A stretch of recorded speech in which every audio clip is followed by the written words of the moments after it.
Okay.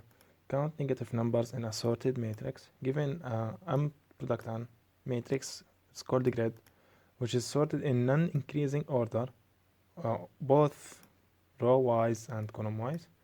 Return the number of negative numbers in a grid. So it's basically array of arrays. The most obvious solution, and this is really easy question, is just to loop through the array, and for each uh, index which holds another array, loops through it, find a negative value, increase the global sum in the function, and just return it. So easy double for loops. That's it. But I think if you scroll down, the related topic is binary search. So I will solve it in binary search. I think that's the idea behind this question, because it's really easy. And I don't think they just put it there to do for loops, two for loops. So I will solve it in binary search. So first thing I will write the function, then I will call it. So const binary search. It will accept array, left, right. Okay. Now first thing I will find middle. So math floor left plus right over 2. Okay, this is usually what you do in binary search. So first thing, my first stopping condition, if there is no negative number. So if you read the constraints, there is some cases that means there is no negative numbers inside each column or each row. Each row, you can say. So or each subarray. Sometimes there is no negative values. For example, here. So this is our first stopping condition. Maybe if I write the full code, you will understand why. But if left is bigger than right, which means we don't have a negative value, basically for each, we will keep just going to the right of the array, since each array is sorted in non-increasing order. So it will start from the highest and go to the lowest. So in our binary case, in our version of it, we will go always to the right until we reach a subarray that all of it contains negative values, and we will just subtract right minus left. This is the length of the negative values. So if we keep going right, at some point the breaking condition will be left is bigger than right. In that case, we didn't find any negative values, just return 0.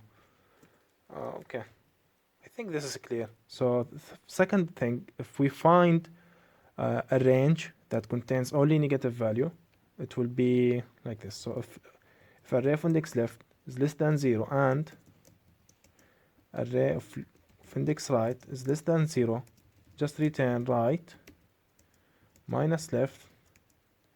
In this case, right is always bigger because we handled that here. We will return 0.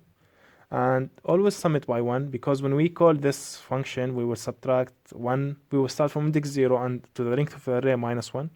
So right is always off by 1, so just increase it here. And now we just need to return our function. Just need call it.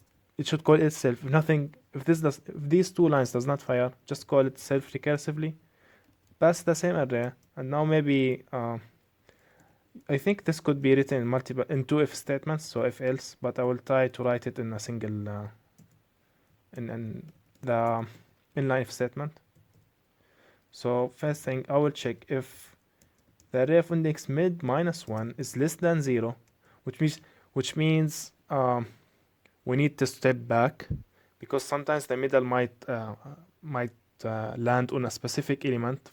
I'm not sure if there's a case here, but it might land on a specific element that all the elements after it is also negative, but there is element behind it that is negative. So we need to check for that.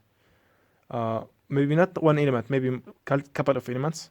So we'll just keep going back, and the way I will do it. So if the element behind the mid is less than 0, which means I need to recalculate myself or recalculate the whole operation. So I will just go left plus 1. I will assume the worst case, which all the array is negative. I'll just go from left plus 1.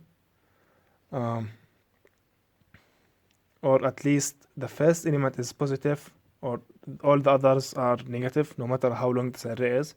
I'll just go from left plus 1. Because if you think about it, if the whole array is left, if the whole array is negative, this condition will fire a fasting, and we won't and we would reach this condition. So that's why I will increase left +1. I will assume the worst, which if we reach this point, the worst condition will be, I believe, first element is 0 or positive, and everything else is just negative, but keep decreasing. I hope this is clear. Anyway, so if that's not the case, I will also put another if statement here, which might look weird, but I will check if array of index mid is less than 0. I will start the left in the next iteration will be from mid. Else, if it's bigger than 0, I will just mid +1. And at the end, and the right will always stay the right, because we will move always to the right for each iteration, since the negative values tend to be at the right. And so I hope this is clear. Yeah, I believe it is. It's not that hard. And how we call that, I will just return grid to reduce. I'll start from 0, and for each element I'll pass a callback that will be executed for each element, saving the previous returned value. So I'll start from 0, I'll call it sum. The second value I'll call it current, which is the current array for each, in the array of arrays. So I will just sum plus binary search. I'll pass current, depth is 0, and let me make it a couple of lines, and this is another line. Okay, so current and left is 0, and right is current dot length -1, and I believe that should be at like this, maybe. I know this is maybe a little bit more complicated, just to solve this easy question, but I believe that's the main idea behind it, is just to write a binary search.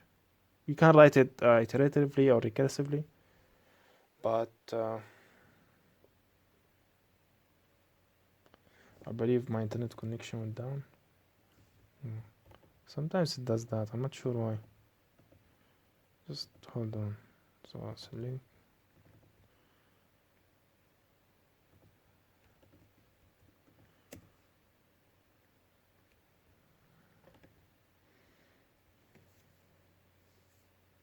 I might cut the video if this loading process takes so long. I don't think so. Okay, so I'll just run code. Okay, submit, should be fine. Yeah, so it's okay in the speed measures, but in the memory usage it's really efficient, so it uses 100% less than JavaScript inline submissions. Anyway, I hope this was clear. Here is the code if you want to stop the screen and look at it.